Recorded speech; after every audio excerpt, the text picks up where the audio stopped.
Hi guys, this is my podcast with Eric and Julia Lewald, the writers of the X-Men cartoon from the 1990s. They're the head writers. They're not just some random writers. They've actually were in charge of most of it. Last year, released a book dedicated to the whole show. It's basically like a biography called Previously on X-Men. How much research and to write the whole thing, and you must have tracked down a lot of people to get their 2 cents on it as well. Absolutely, and I will take credit for poking Eric into the doing of this because it was coming up on the 20th anniversary of the show 5 years ago, and yay, 20th anniversary! This is great, but there was no celebration of any kind at any of the conventions or festivals that we were aware of. Which is ridiculous because this is bigger than I ever thought it would.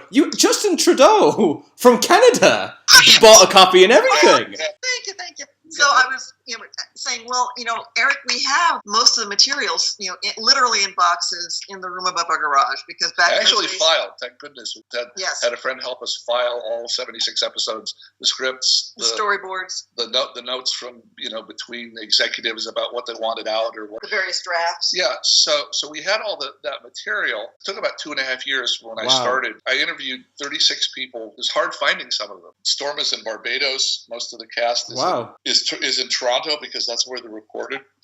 And just tracking people down and either meeting them and interviewing them in person or Skype interviewing or however man is doing it. So there's a lot of that. Getting a book right, getting it nice and tight, and getting the images that would go right to pick the right images to go and ones that I was allowed to use. Since Marvel is separated from the X-Men because Fox has. Oh yeah, and that's changed again very recently, like last month. So it is really chaotic. Yeah. So we called them for months to see if anybody was interested in supporting the book. Nobody was interested because that's the X-Men. We're killing them off with the M virus anyway. So forget about them. Now this may change when assuming the two studios get back together. It'd be great because then second edition of the book. We might be able to call and say, hey guys, we've got the X-Men back now. How about a little support this time? It was fun because different people had different perspectives. I mean, talking to executives or writers or artists or cast, everybody had different memories of various events that happened. But almost to a person, it was their favorite career moment. That was gratifying. Yeah, it was a big deal for everybody else too. It wasn't just us. This kind of lightning in the bottle captured on the show, the magic. Most everybody knew they were in something special. It's in the top 250 greatest shows of all time on IMDb. It's beaten shows like 24 and Modern Family and everything. That one I wasn't aware of. Wow. Anyone listening, this isn't really a book. It's gargantuan. It's an encyclopedia. If you are a diehard X-Men fan, then definitely buy it. It's on Amazon, paperback and Kindle if you can't find it in a local bookstore. Okay, let's look at Eric and Julia Lewald's TV credits. They've done many, many things though besides this, including Young Hercules, which starred a very young Ryan Gosling, so I think you guys get partial credit for boosting his career. Inspector Gadget, Transformers, the reboot of Teenage Mutant Ninja Turtles, Superman spin-off Crypto, Gargoyles, Street Fighter, Winnie the Pooh, Beetlejuice, Red Planet, Darkwing Duck, Chip and Dale, Popeye and Son. God, you guys did everything. GoBots, Johnny Quest, Cat Dog, Buzz Lightyear, Men in Black, RoboCop, The Mask, Goof Troop, and Tailspin. So you basically made half of people's childhood during the 90s. Well, yeah, we should be getting carried around on, special chairs that people haul for us. Oh, we had to stay busy.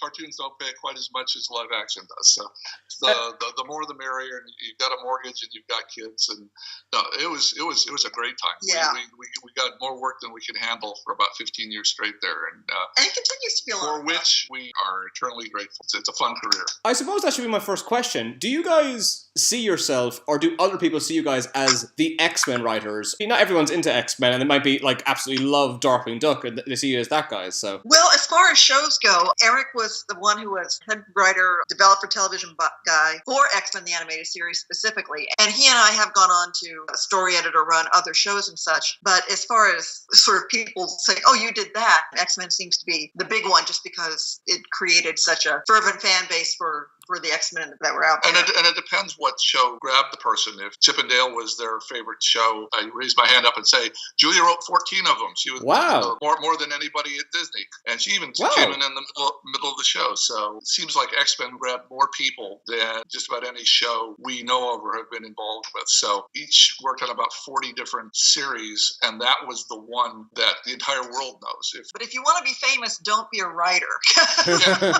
People don't necessarily recognize recognize him. Yeah, it's like people know that Mark Hamill was the Joker on Batman, and everybody on the planet knows that, but they don't know that the guy that kind of held the show together for 8 years was a guy named Alan Burnett, who's an old friend of ours.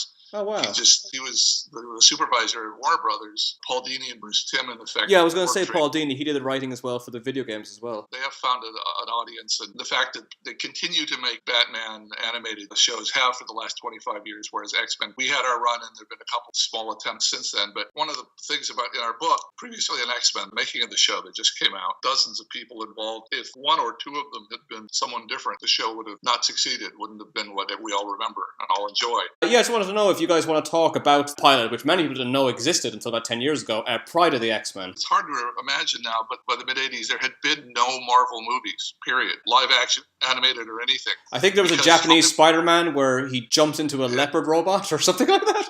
Yeah, so Hollywood really did understand comics. There was a woman named Margaret Lesh who worked at Hanna-Barbera, and Marvel's produced it. And she started working for Marvel and looked at the books. He said, wait a minute, X-Men, this would be the best show of all. For 7 or 8 years, she tried to get a TV network to put it on the air during the 80s. And they all said no. They said, no, isn't a big enough audience. It's just some comic book geeks in their basements. X-Men wasn't very popular even in the 70s. Like, it nearly got canceled. I think it was cancelled for about 9 years. You're right. She snuck the money off of another show, I think the end of an early RoboCop show, and used it to produce Pride of the X-Men as a demonstration of how good X-Men could be. She had the two main artists that we worked on our show, Will Mineo and Larry Houston, as far as producer artists. People at Marvel, the people at production company, all the toy people, they all had 100 ideas about what to do with the pilot, and so they jammed it with characters. It didn't appeal to anybody. It just was too overstuffed, too many things going on, and nobody knew who was doing what to whom or why, and so it just died. To her credit, Margaret and Will and Larry, who ended up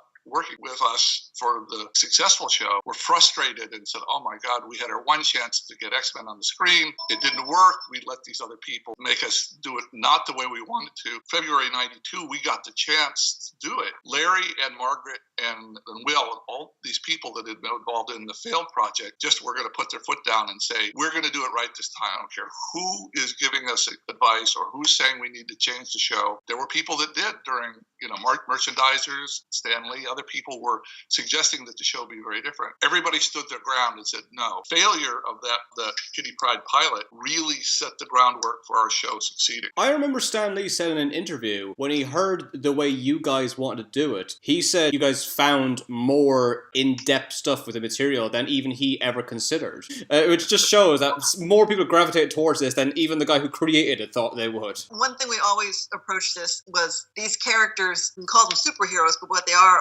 people, and whatever magical powers they have, that's just a facet of whom they are. And the challenge was to just write for a person who was dealing with an internal struggle or conflict. And I think that really helped craft deep shows for what was a Saturday morning cartoon. We were constantly told you had to dumb things down or make it younger or don't challenge your audience, the kids won't understand. And we've been all very frustrated, just feeling like we could make the shows so much stronger and deeper and more dramatic if we were just allowed to. When Fox came with this, they said, do that.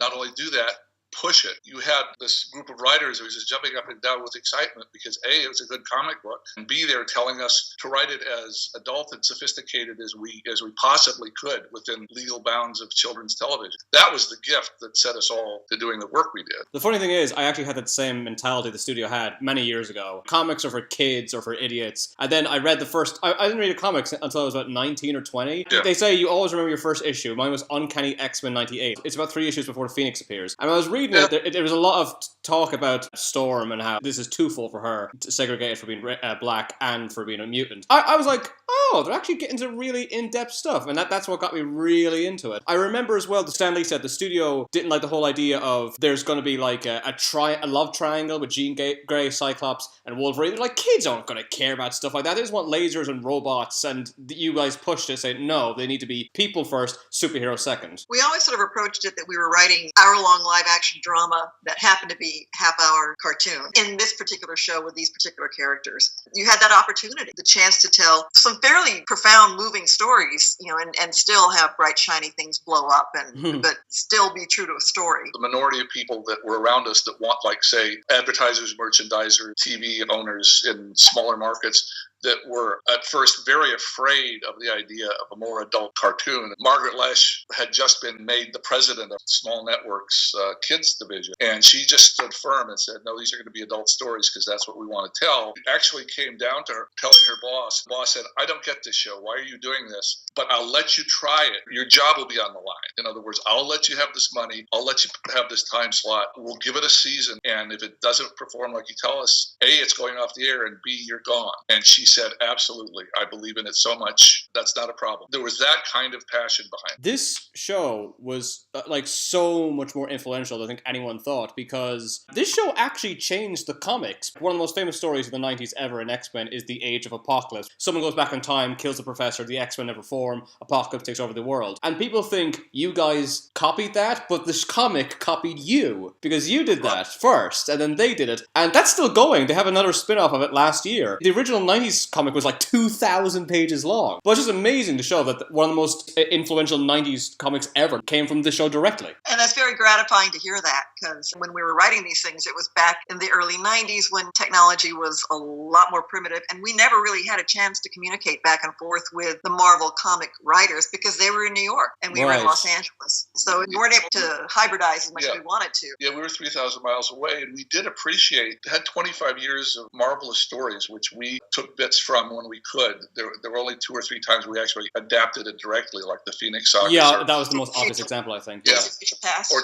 Days of Future Past. Which I got to write one of. Which Julia did the first half of. We just looked to the universe as a place to set stories that we were coming up with, yet we knew that we were building our world on the back of what this 25 years of hard work of these comics people. When we did, in fact, find out, when we heard from Bob Harris, who was our personal advisor on the show and was the X-Men editor at the time, we heard they were going to use the Professor X is killed story on their own in a slightly different way. I mean, it's just a perfect example for us, the way we thought of the X-Men. Think of them as live-action characters. Think of it as It's a Wonderful Life, or the Star Trek episode where time travel changes the future. City on the Edge of Forever. Yeah. How can you get across to audiences who don't know the X-Men? Most of the people coming to DV didn't. How important Charles Xavier is. Why the X-Men exist? Well, take away their creator, and what do you have? We took it in one way. They took it in a larger way. It's just such a great kernel for a story. We'd find one of those every couple months. We're thrilled that it's continuing to have effect. Here's a random question I just had to ask you.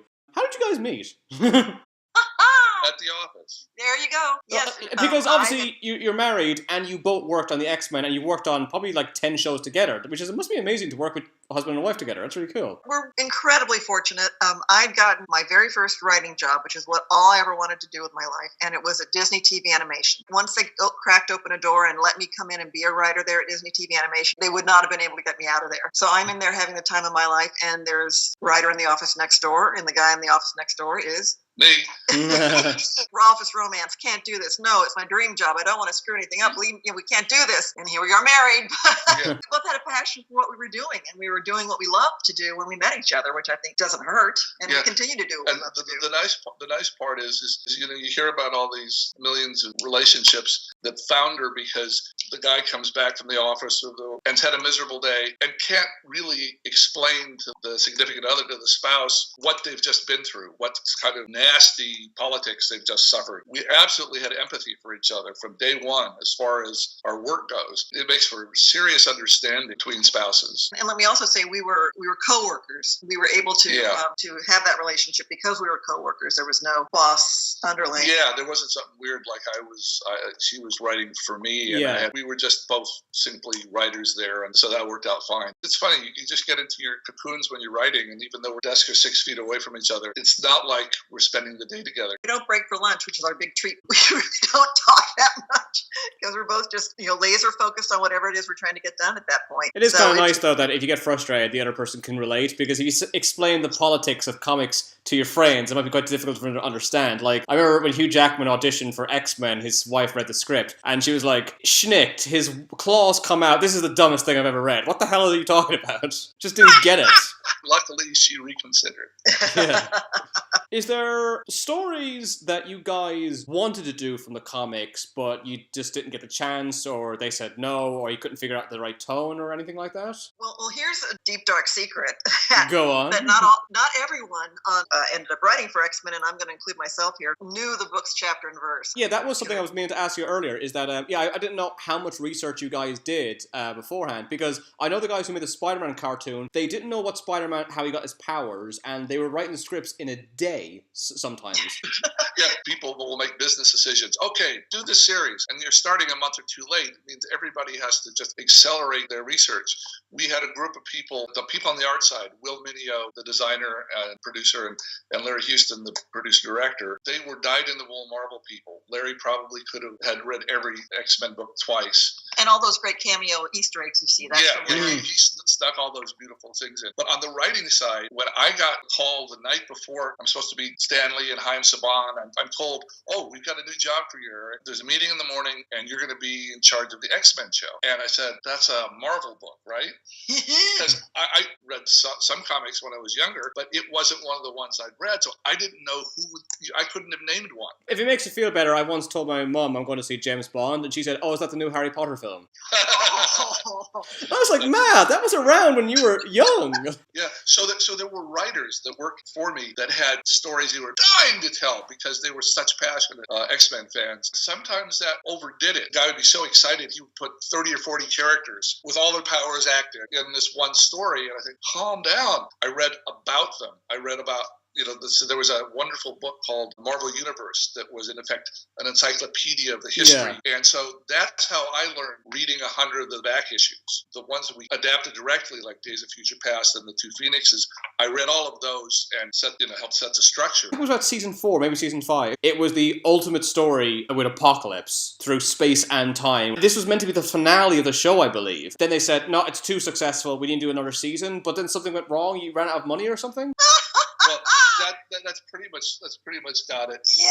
Yeah. We were told this would make it 65 episodes, which is what most cartoon shows would do to be able to play. Sidney Iwander, who was the guy, the hands-on supervisor for Fox, said, let's make this huge show, come up with some story that's at least 4 episodes long that will wrap it all up, and we'll lose 4 or 5 X-Men, and we'll gain 4 or 5 new ones as we say goodbye to the series, letting the fans think there might be another series one day. So Mark Edens, who had helped me set up, was the main writer for me as a buddy from college, helped set up the first 2 seasons, had helped me structure both of the Phoenixes, has a real credible story sense. They want something big, let's make it galactic big, and let's have all of existence at risk. Okay, it's got to be Apocalypse. And we just started from that, then said, okay, who are we going to lose? Which 5 characters? I think it was Jean and Scott and Xavier and Storm and one other were going to go. And then who we're going to add is going to be Psylocke and Archangel Bishop and Chard. And that would be the end of the series. So we had it all laid out. We had all the scripts written. Somebody had just made a business decision. Oh, we need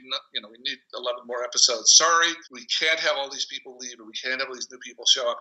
Rewrite your story. That was disappointing because Mark structured the whole thing to work toward that end, and now that end, we couldn't do it. I've got the old script with proper ending where people leave, the new people come back, and it worked better. The story probably auctioned that off or something. Yes, that's how that all worked, and it was just a random business decision. And sadly, some of the 11 last episodes, they spent less money on them. They took them to a new animation studio. There were some downsides to that. Larry Houston left, so we didn't have him supervising. There's some of my favorite stories, 2 or 3 of my favorite stories. Yeah, it had a really touching send-off to Professor X, how he has to leave to survive. I think you mentioned that in your book previously on X-Men. You say if there was going to be another season, it was about getting him back or going to get him. That was a fan's doing. Since we started doing podcasts and talking about the book as the book was coming out, 1 out of 3 people that we talked to said, well, what would you have done a 6th season? And I hadn't thought about it. Finally, I was asked that enough times that I actually thought about it. We just had the family taken apart by having Xavier gone forever, in effect died. He didn't really die. So I think what we do with the 6th season is have a distress signal from him and the from space, and the X-Men, who have kind of fallen apart without his leadership, have to come together to try to go save him. And that just seemed to be a really simple, straightforward basis for another season. And it came from fans asking. It wasn't something that I thought of back in '97. It was something I thought of a couple months ago. There was one episode. We didn't have the money to write 10 episodes and only produce 6 of them. If we wrote 10, we had to produce 10. There was no extra money in the budget. But there was one took from premise to outline to script. Larry and Will, everyone looked at it and said, it's just not working as an X-Men story. And we threw it away, and I had to come up with a fresh one over the weekend, which was really tough. But so there was one episode that's been written and that the script exists, but was never filmed. Just to wrap up, I just want to ask you you have been asked these questions a million times, but I just think we'll end it on something fun. Who is your favorite X-Man? My personal favorite is got to be Beast. He was so much fun to write for. He's that damaged, gentle poet soul that all us girls fall for anyway. So, I love in one of the first episodes, he's reading Animal Farm, and they laugh at him thinking he's reading a Barnyard book. And that's the first intelligent joke I ever got. I was like, I get that reference. I love that. Quoting thing was Eric in the first draft of the first script. He was coming up against an obstacle. It's like, well, he wouldn't just... Yeah. The Beast quotes were our personal indulgence. That instead of as a call to action, he'd say something poetic. But my favorite character, most everybody loves Wolverine best, but mine was Professor Xavier. I look back and I think it's because I had 20 writers with very different ideas, some of them about how to write the story, and had to kind of keep them all together and make the show feel seamless. So I felt a little bit like the father, like Xavier, trying to hold the X-Men together while I was running the show. So I have great sympathy for his position. That's really fascinating you say that, because as a kid, everyone's was Wolverine, but mine, when I was like 6 years old, was also Professor X, and I was a wild, crazy child. I just loved how he could just defeat anybody, but not even using his power, by just talking them down. One of my favorite moments from the show is Proteus. In the comics, I think he's the first person they ever intentionally kill, because he's just too powerful and too dangerous. Yeah. But in this, he's like, you know what? I'm going to try and talk him down. And he does. There's no big, giant, epic battle. They just calm him down, and he gives up. I was like, that's amazing that they didn't have to fight him. This is the show that made me realize you can't just beat the guy by just hitting them. You can actually outsmart them or just be their friend, basically. Same with Juggernaut. I love Juggernaut because you can't beat him by punching him. You have to outsmart him as well. And also, that was a personal relationship rather than just an evil bad guy. It's because they're stepbrothers. So that's a really good idea. This brings me directly to my next question. Who is your favorite villain? I'll assume it's Magneto. In my way, my personal favorite villain is the internal struggle. Because if you take a look at any one of the 8 and you switch their powers around, if Rogue had Wolverine's powers, she'd be happy because she could touch people. She would be a happy person. Wolverine wouldn't want to touch anybody anyway because he's Wolverine. He's happy to go off and be in the woods. Within that character was carrying an internal struggle. It just made it so much easier to write too. And what you just said makes sense with like Beast, who's incredibly intelligent, one of the smartest people in the world, but everyone's going to think he's a mindless beast. Which means now, Eric, you need to come up with an answer better than that one. Yeah. Nice. Well, mine partially has to do with villain's motivation. Obviously, we all love Magneto, but also the actor. David Hambrin, the guy who plays Magneto, they said he was so good, he was actually offered the part for the film, but he couldn't do it for some reason. The one that just touched me when I'd listened to him, made it fun to write for, was Apocalypse. Oh, yeah. John Colicos, who's this wonderful actor, he had this mellifluous voice. He's the first Klingon in Star Trek. Oh, wow, that's him. That's amazing. Early in the second season, when they first encounter the Klingons, it's Kirk versus Kur, who is the Klingon captain, and that's the guy who voiced Apocalypse. I gotta check that on YouTube. That's amazing. I just was listening to this wonderful voice and thinking we have to make more and more bigger Apocalypse stories because I could just listen to this all day. And after the man passed, unfortunately, he was the one people I couldn't call because he passed in 2007. Yeah. Having Apocalypse have the kind of perspective made him fun for me and less just of a straight villain. And it's spectacular going on YouTube and seeing the compilation clips people have put together of Apocalypse. My second last question, if you could have any superpower, what would it be? The more I think about it, the more I kind of go back and forth with it. But Storm, I want to fly. I would love to be able to fly. I'm not inclined to get in a fight with anybody, so invulnerability doesn't really appeal to me. But being able to fly would be spectacular, or just instant teleportation. Nightcrawler or Storm, because then I could just zap around and be everywhere. That would be fun. When I was a little kid, the thing that always came to me was invisibility. You could get away with things. you could sneak up on people. Mine's kind of similar, which is metamorphosis. That's the one, because you could get away with things. You could just pretend to be one person, then do something naughty, and then switch. Go, that wasn't me. Or you just pretend to be someone famous, so you can get into anywhere. Yeah. My final question, obviously gigantic congratulations to finally finish your book previously on X-Men. Is there any upcoming projects, or are you just going to focus on that for the rest of the year? We're in the fortunate position where we are able to do script work for friends, working on other shows. For a couple of different friends who have one show coming out on Netflix and another show that's apparently huge in China. And we're happy about that. We have never been. But... Yeah, the one on Netflix, it's actually created by an Englishman, co-sponsored by ITV. It's called Robozuna, and it's a futuristic, it's kind of a younger, so much Road Warrior, but it's a post-apocalyptic thing, and robot battles in it. So it's a fun action show, and they did 40 episodes. We did 7 or 8 of them for our buddies. It's not quite out yet, but it will be soon. It should be out sometime this year. We don't know when, but sometimes that's easier. If we're just doing a script at a time for someone else, we're able to do that. If somebody dropped a show in our lap and said, you've got to supervise it like the X-Men, it kind of takes over your whole life and makes other things not doable. All right, brilliant. That's fantastic, guys. Thank you so much. I know, obviously, you guys are really, really busy and you got book signings and everything, so I really, really appreciate you had the time to do this. When I was a kid, everyone was into Spider-Man, Superman, Batman, but I was always X-Men. So, yeah, you made my childhood, so thank you so much.